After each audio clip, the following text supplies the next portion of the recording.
ತುಂಬಾ ಚೆನ್ನಾಗಿದೆ. ಸಂತೆ ಬೇರೆ ಬೇರೆ ತರದ್ದಿರುತ್ತೆ. ಆದ್ರೆ ಸಸ್ಯ ಸಂತೆ ಅನ್ನೋದು ಬಹಳ ವಿಶಿಷ್ಟವಾಗಿ ನಾವು ಕಳೆದ 5 ವರ್ಷಗಳಿಂದ ಮಾಡ್ಕೊಳ್ತಾ ಬರ್ತಾ ಇದೀವಿ.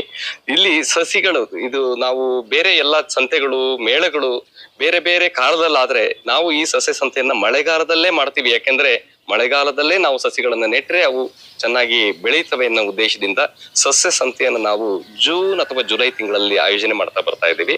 ಇದು ಎಲ್ಲಾ ತರದ ಸಸಿಗಳು ಅಂತಂದ್ರೆ ಇಲ್ಲಿ ಮುಖ್ಯವಾಗಿ ತೋಟಗಾರಿಕಾ ಬೆಳೆಗಳಲ್ಲಿ ಹಣ್ಣಿನ ಸಸಿಗಳು ಇರಬಹುದು, ಅಲಂಕಾರಿಕ ಸಸಿಗಳು, ಮೆಡಿಸಿನಲ್ ಮತ್ತೆ ಆರೋಮೆಟಿಕ್ ಪ್ಲಾಂಟ್ಸ್, ಔಷಧೀಯ ಮತ್ತು ಸುಗಂಧ ದ್ರವ್ಯ ಸಸಿಗಳು, ಈ ಎಲ್ಲ ಸಸಿಗಳ ಜೊತೆಗೆ ಅರಣ್ಯ ಇಲಾಖೆಯಿಂದ ಕೂಡ ಅರಣ್ಯ ಸಸಿಗಳನ್ನ ಇಲ್ಲಿ ಸಂತೆಯಲ್ಲಿ ತರ್ತಾರೆ.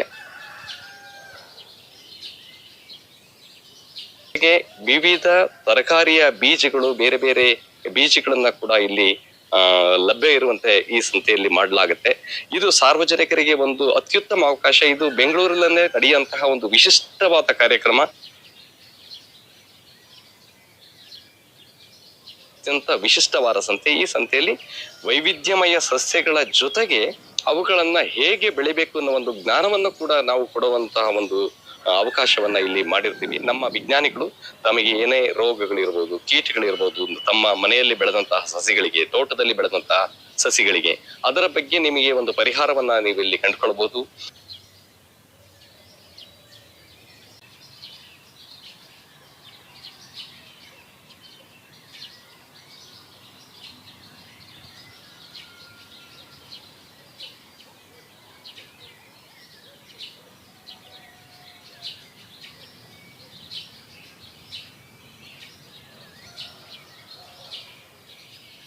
ಬೇಕಂದ್ರೆ ಪಾಟ್ ಇರುತ್ತೆ, ಪಾಟ್ ಮಿಕ್ಸ್ಚರ್, ಕೋಕೋಪೀಟು, ಹೀಗೆ ವೈವಿಧ್ಯಮಯ ಕೃಷಿ ಮತ್ತೆ ತೋಟಗಾರಿಕೆಗೆ ಬೇಕಾದಂತಹ ಪರಿಕರಗಳು ಒಂದೇ ಸೂರಿನಡಿಯಲ್ಲಿ ಈ ಸಸ್ಯ ಸಂತೆಯಲ್ಲಿ ದೊರೀತವೆ.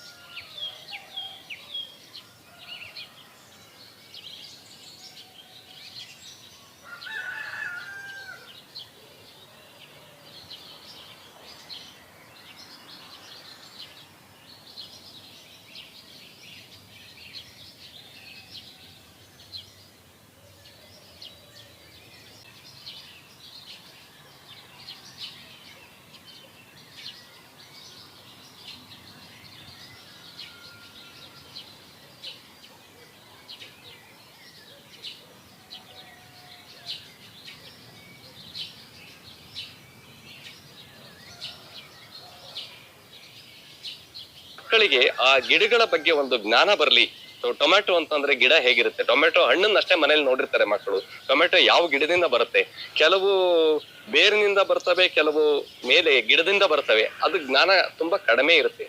ಇದೆಲ್ಲದನ್ನು ಒಂದು ಜ್ಞಾನವನ್ನ ಪಸರಿಸುವಂತಹ ಸಸಿಗಳ ಬಗ್ಗೆ, ಹಸಿರಿನ ಬಗ್ಗೆ, ಈ ಒಂದು ಪರಿಸರದ ದಿನಾಚರಣೆ ನಡೆಯುವಂತಹ ಈ ಒಂದು ಮಳೆಗಾಲದಲ್ಲಿ ಈ ಸಸ್ಯ ಸಂತೆಯನ್ನ ನಾವು ಹಮ್ಮಿಕೊಂಡು ಬೆಂಗಳೂರಿನ ನಗರಿಕರಿಗೆ ಹಸಿರು ಹಬ್ಬವನ್ನ ನೀಡುವ ಒಂದು ಕಾರ್ಯಕ್ರಮವನ್ನ ಆಯೋಜನೆ ಮಾಡ್ತಾ ಇದ್ದೀವಿ.